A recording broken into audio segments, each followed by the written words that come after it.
Quan arriba a casa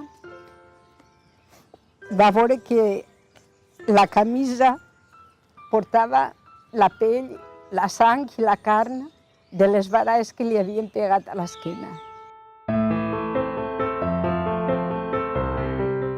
I arribat llavors, la va exposar i a les dones que estaven llevant es va dir: passeu a veure la camisa de mon pare com l'han deixat.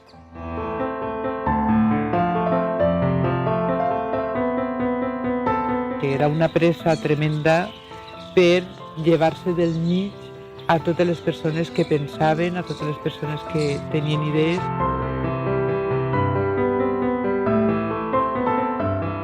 Impunement, mort i a la fossa, tirat, sense taüt i sense res.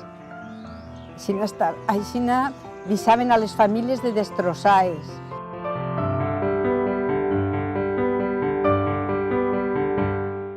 Blindar que aquestes fosses se queden com a monument històric al que va passar, per a que la memòria se refresque, que això va passar al País Valencià.